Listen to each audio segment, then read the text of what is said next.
Hey everyone, this is Tiqqle, and in this video we're going to be reviewing some 2v2 games of Holy Paladin Ellie that was sent in by XULTANA. XULTANA is a awesome member of the community.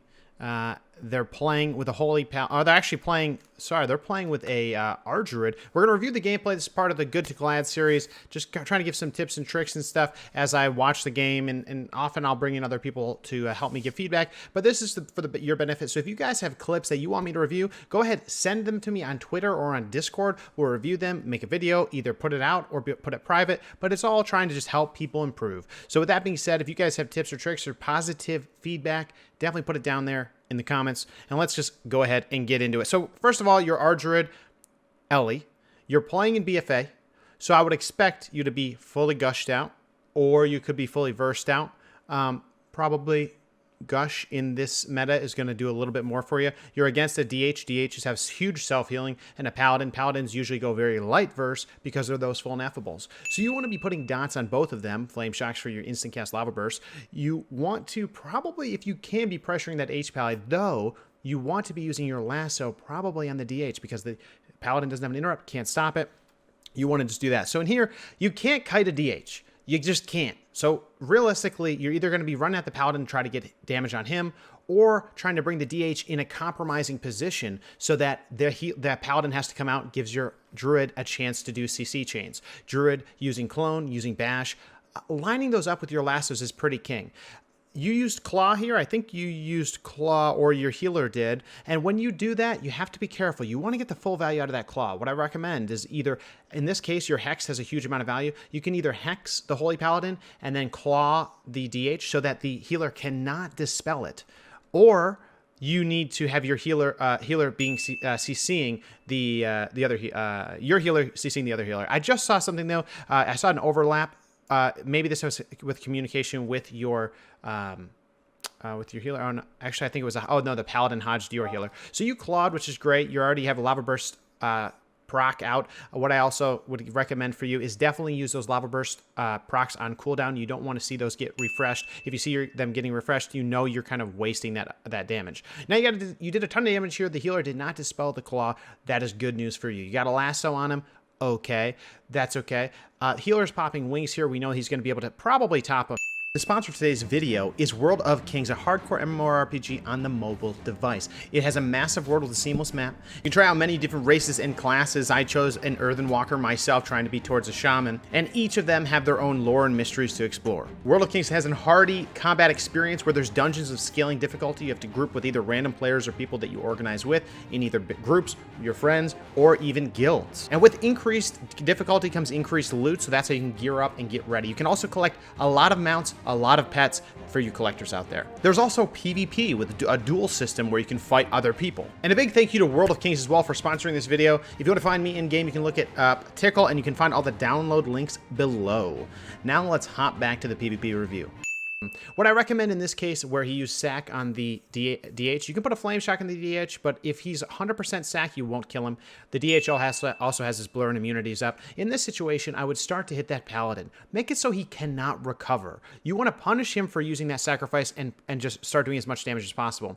One thing that I'm noticing right away, okay, it looks like you Thunderstorm there, trying to get a knockback, you get a little bit out of range, is you're moving around a lot. I recommend in this situation, kind of like I said, either if the DH is on you, bring him around a pillar, or just standing in the open and start pumping. You cannot kite a DH. It's not possible. So here, it looks like you're doing huge damage. Your Druid is getting kind of pummeled by the DH. There's not a whole lot of peeling you can do other than keeping the DH frost shocked. Looks like they're definitely going in ham, which is okay. You got bubble out of the Paladin.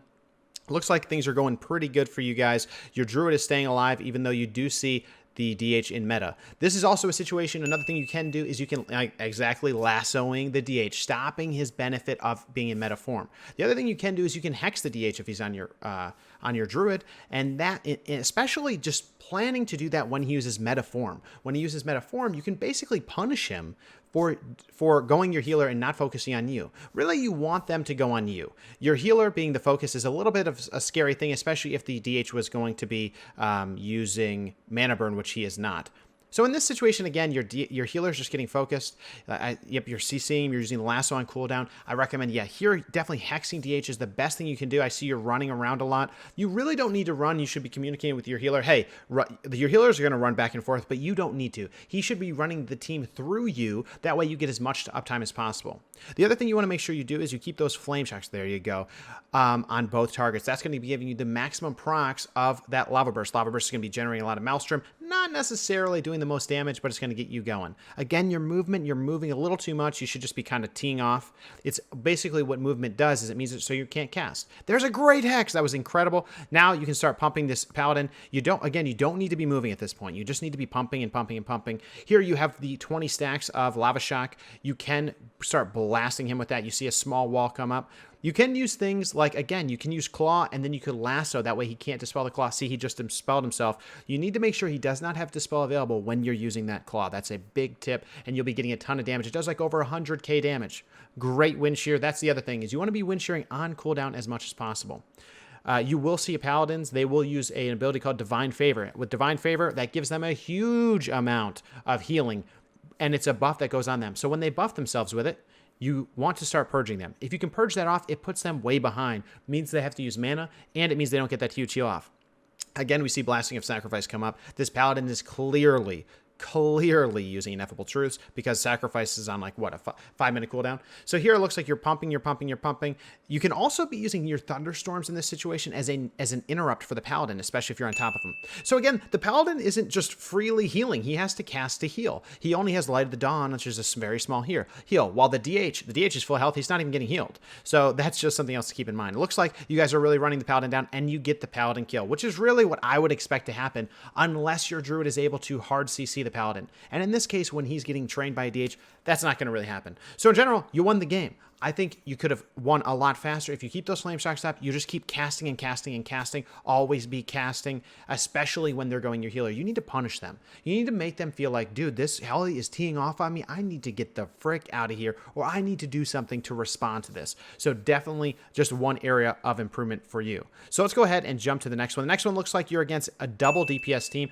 Kind of scary, kind of not. You're with a Holy Paladin in this situation. Holy Paladins, you're going to feel pretty comfortable because you're going to get that, have a bubble available. Here, you freely use Claw, no problem. He can mass dispel it, but he probably won't. And you're just going to start wrecking. You get him his health pretty low. He might do a life swap. We saw here that Combust was used by the Mage. Now, in this situation, I would actually be focusing the Mage a lot as well because the Mage is going to do spammable CC. That's something you need to look out for. But you also see him, I'm going to go back, you also see him use... He uses Invis. You could have technically got him out, but that's okay. You see him use Combustion, and in this case, I see that you have Grounding available. When I see Combustion, and I'm against this type of comp, I'm going to drop Grounding right away. You don't let it... And that really matters how fast that happens, because his Combust is all things that are off global. He's going to be just getting instant cast proc, instant cast proc, instant cast proc. So the faster you get that off, the better. The other thing is you can purge him. So what I like to do with Fire Mages is before they use Combustion, I like to keep them naked of their buffs. That way, with one press of Purge, I get that dot off. I get that huge buff off. In this situation as well, I recommend that you're hugging a pillar. You're being very... Oh, okay, you hexed over the rep. That's okay. In this situation, the whole thing you want to be doing is you need to be dumping out as much pressure as you can because they're doing the same thing. Your healer is really up to them to kind of keep it going. Now, against Double Caster, where positionally I recommend you sit, is hugging a pillar. That way, this G-Pie that's going off on you, you use the shear. If you were near a pillar, you might be able to walk around it. That would save you an interrupt. So again, you got the W. You did what you had to, but I would definitely recommend being near the pillar, keep those Flame Shocks up, use the Claw, and Purge to your advantage because that's going to help you significantly. Okay, here you're against a BM Hunter and a Discipline Priest. In this situation, your healer could get trapped. Your healer has to, you have some things you can rotate. You have to rotate when he trinkets, when you trinket, and who's going to use the defensive cooldowns in what go. Now, again, I see you use Claw here. You definitely need to make sure, and it might go off the full duration because he's out of line, but you need to make sure healer's either in CC or he does not have cooldowns, Dispel, to dispel that Claw. It's very important. The other thing here is, yep, you have Flameshock up. You're kind of line of sighting the pets, knowing maybe they're going for some bursts. I see Fire Ellie out. Here, okay, you have your defensive cooldown. You used it at about 30% health. You usually, if you're in a bad situation and your healer is not able to heal you or he's CC'd, you want to wall immediately. If you're at 100% health and your healer goes into a trap, you want to wall if you know that you're going to take the most damage and there's no way to counter it. Well, yeah, in some circumstances, because really you want to get the value out of reducing the incoming damage. When you're already at 20% health, there's only 20% health to go to reduce that damage. Often you want to be just trading cooldowns very quickly. So, so here Fear's out, no big deal for you. I see you could use Tremor Totem here to get your buddy out. You didn't. Maybe you're saving it for the next one. I'll give you the benefit of the doubt. Here, Mind Control's coming up. You can purge your friend. So there's actually a really important thing for Ellie Shamans. Ellie Shamans have a very short duration interrupt, but they also have purge. If your healer or your teammate gets mind controlled, Ellie Shamans can purge your teammate who's under mind control, and it will purge off the mind control. That way you save your interrupt. That way you can interrupt a heal later on. In this map too, where I would recommend that you position, especially against this team, is you either want to be near a pillar or near one of the top of these ramps. The top of the ramps, if you're going to go for the knockoff, near a pillar, if you're going to try to line of sight the Disc Priest damage. So Disc Priest is going to be doing a lot of damage, as well as the Hunter is going to be, commanding his pets. So you want to be a little bit careful of that. So here there's a big AoE out, but I don't think it's really doing that much. I see you're using Counter-Strike, which hopefully you can get some value. A lot of people will just knock that because it does have like 2 HP, but that's okay. So you got a great knock here. Okay, he MCs you. There's nothing you can do about it. It's not really worth trinketing. The other thing about Mind Control is Mind Control can CC the healer. When a healer is Mind Controlling, he's not healing. So you can also just let it happen if you're going to be okay and pump some damage.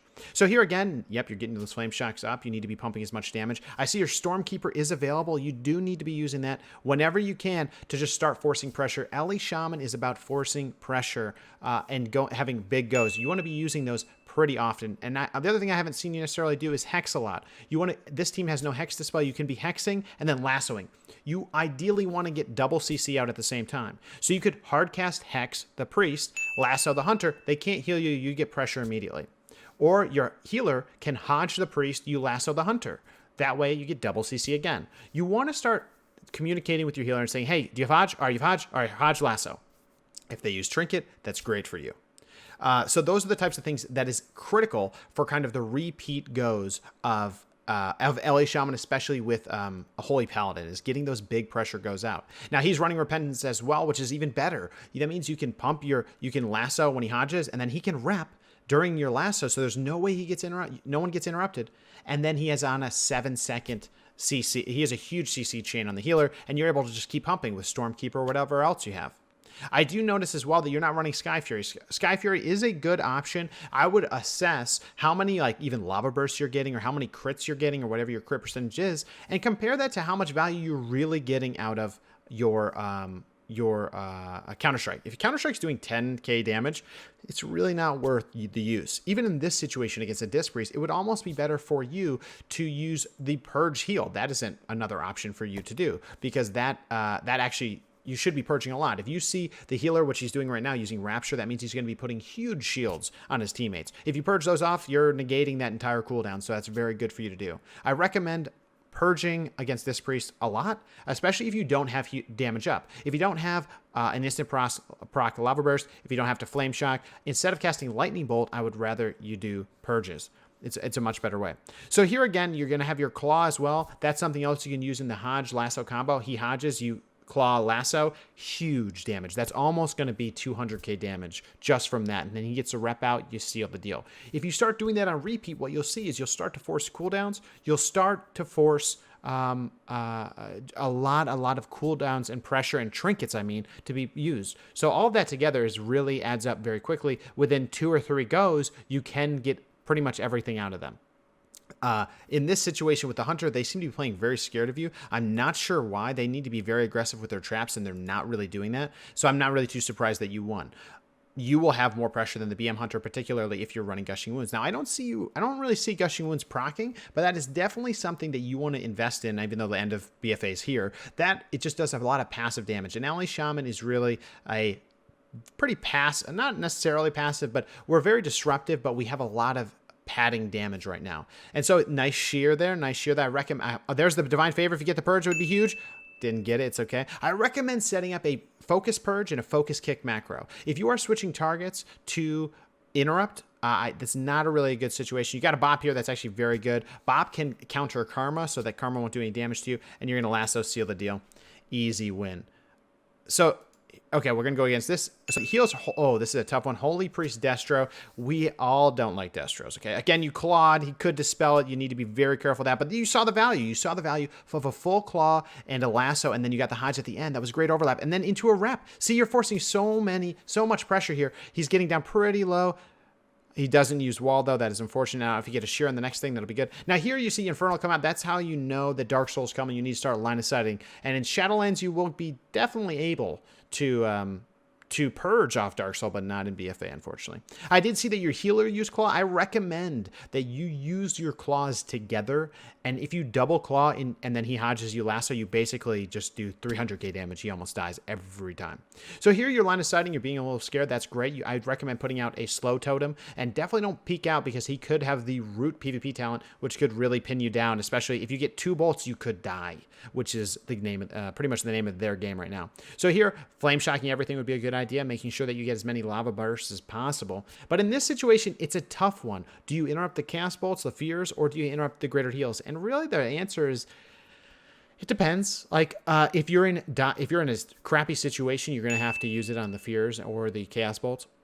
If you're able to force a lot of pressure, you should use it on the greater heals. That will force cooldowns to be used, and that will force, the greater heals are just such like, it's just the single button they're going to press. It's better to stop them from healing. So you can actually use Repentance as an interrupt. You can use your Hex as an interrupt, a Lasso as an interrupt, a Shear as an interrupt, a Capstone as an interrupt, Thunderstorm. You actually have a lot of a lot of ways to stop those G heals. If you start stopping every G heal, they're like, oh, we'll get the next one. Oh, we'll get the next one. Oh, we'll get the next one. Then they really get behind. So even though it's a Holy Paladin on your team, he can do some things to be disruptive. Even Blinding Light, because he's probably running Ineffable, is a good option. Or even Repetitive Hodges, whatever it is, just to stop those G heals from going off. This is a particularly tough game. It's going to be a long one. I know you're holding the pillar, but the other thing to keep in mind is whenever you're against this composition, you need to remember that they are trying to get you off the pillar. They want you off the pillar when they have cooldowns. So what you need to do is you need to only go off the pillar when they're out of cooldowns. If they have cooldowns, if they have Infernal, if they have Dark Soul, you're hugging a pillar. I'm sorry, but you have to. If you are going against, if you're going, and as soon as those ends, you need to be aggressive. That's when you're going to go out, you're going to punch. You're going to punch. You're going to punch. But then you're going to hide, like Infernal's out here. He's going to, he already Dark Souled, I think. And that's where he's going to start to do big damage. Even one big Chaos Bolt can punish you. So that's where, here, I recommend the other thing to keep in mind is that Destros are going to self-heal themselves based on their mastery, based on a Soul Leech, or, Holy Priests are not going to do that. They're not going to do that very much. Hitting them will give you a little bit more value, especially from a go perspective. You just have to be careful of the fact that they could put Holy Ward on themselves, stopping a lasso, or they, you just got to be careful.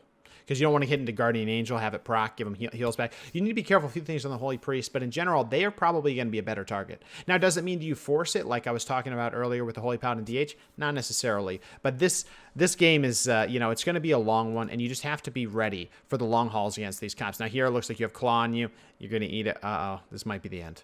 So if he gets one bolt off, it's going to be pretty scary. And again, if you're hitting that Holy Priest, he has no way to passively heal. It's a good way in terms of long game. I can see the dampening is going up to like 50%.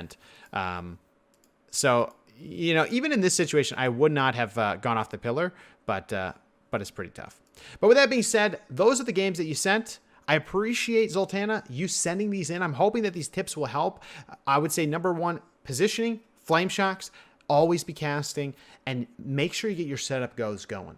So guys, with that being said, that was going to be it for the tips today. We will go over more of your clips very soon. If you send them in to me, either at my email or my Twitter, or message me on Twitch, send me the VODs, whatever it is, we can go over these similar type tips. And if you're a different class, we could potentially help you as well. Or if you're an Enhanced or Resto, happy to do those reviews too. Or even another class, we've done S Priests or Holy Priests, where I have friends that are like 3k XP of these other classes we can get to help. So with that being said, guys, we'll see you guys in the next video. Thank you so much for the love on the Twitch channel. And if about 75% of you have not subbed to this channel yet, I encourage you, please sub. We're going for 50k subs, and we're hoping to get it in Shadowlands. So with that being said, see you in the next one. Take care, everybody.